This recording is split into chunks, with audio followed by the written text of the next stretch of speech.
Assalamualaikum warahmatullahi wabarakatuh. Alhamdulillah.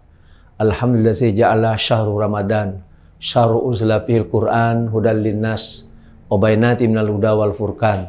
Asyhadu an la ilaha illallah wahdahu la syarikalah wa asyhadu anna sayyidina Muhammadan abduhu wa rasul. Allahumma shalli wa sallim wa barik ala sayyidina Muhammad wa ala alihi wa ashabi ajmain. Amma ba'd. Faqala Allah Ta'ala fil Qur'anil azim. A'udzubillahi minasyaitonir rajim. Bismillahirrahmanirrahim. Wa antasumu khairul lakum in kuntum ta'lamun. Ma'asal muslimin jamaah Ramadan.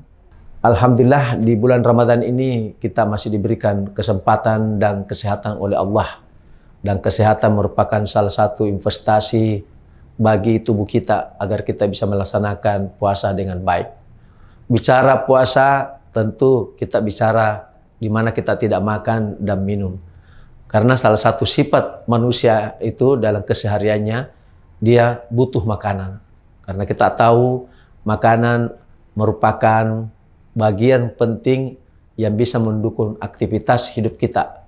Ya, misalnya bagaimana kita bisa belajar dengan baik, berpikir, bergerak, ya. Bagaimana kita bisa menghasilkan sesuatu karya yang baik, ya. Tentu dengan pikiran dan tubuh yang sehat. Tentu kita harus memenuhi asupan-asupan makanan atau gizi yang dibutuhkan oleh tubuh kita. Namun, seperti kita tahu bahwa persoalan makanan juga membawa konsekuensi yang luar biasa terhadap tubuh kita. Maka itulah sebabnya dalam konsep Islam ada 3 golongan orang atau cara orang makan. Pertama, seperti yang dikatakan oleh Nabi, ma mala adamiyyu yang seram mimbat nih.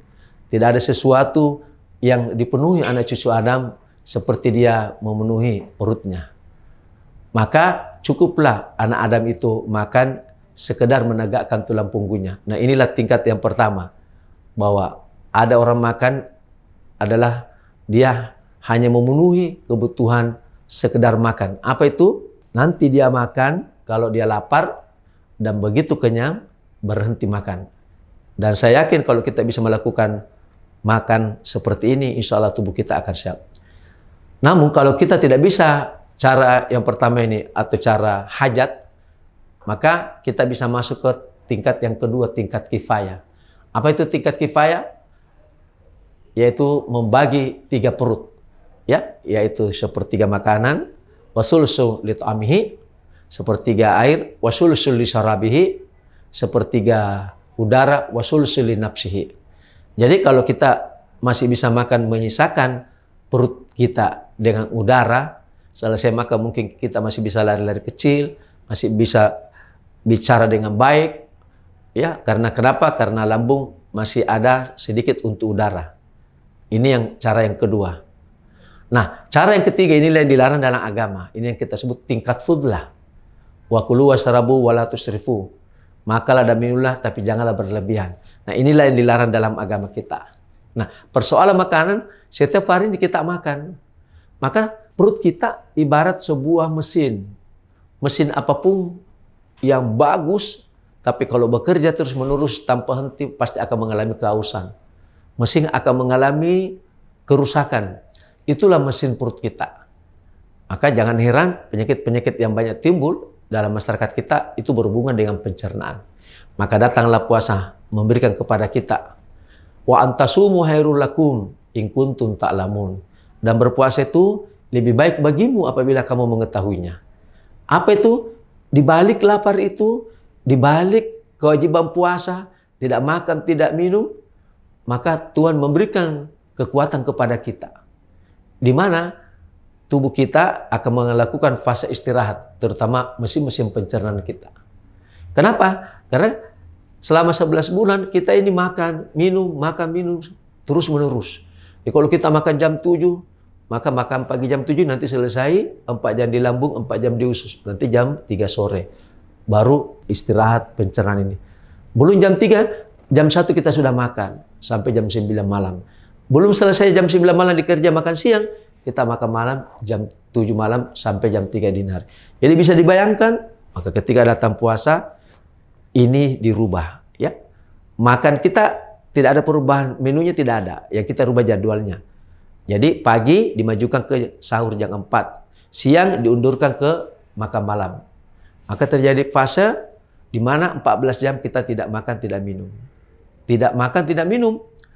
Jam 4 sahur, jam 12 lambung sama usus itu istirahat. Jadi masih ada fase 6 jam ini, tubuh kita mengalami fase yang istirahat yang sangat luar biasa. Nah, disinilah keajaiban puasa. Kenapa? Karena dalam tubuh kita ini ada banyak sekali racun yang kita sebut sebagai toksin. Proses tubuh kita itu mengalami keracunan, toksemia, karena bisa dari makanan, bisa dari polusi udara, masuk dalam tubuh kita. Ya, dari minuman, dari semua yang masuk dalam tubuh. Maka racun ini akan tertimbun dalam tubuh. Ini akan nanti kelak bisa menjadi penyakit, bisa menjadi inflamasi, bisa menjadi kanker. Kadang-kadang tubuh keringat dingin, kadang-kadang tubuh mengalami sakit. Kenapa bisa seperti itu? Padahal kita makan mungkin istirahat, tapi itulah bagian dari proses terjadinya penimbunan racun dalam tubuh kita. Nah, pada saat kita puasa, ya, tubuh mengalami fase istirahat mesin pencernaan itu. Pada saat apa? Ketika lambung dan usus tidak bekerja, maka jam 1 lebih, disitulah tubuh melakukan sebuah proses yang kita sebut sebagai proses detoksifikasi. Apa itu? Proses untuk mengeluarkan racun dari tubuh.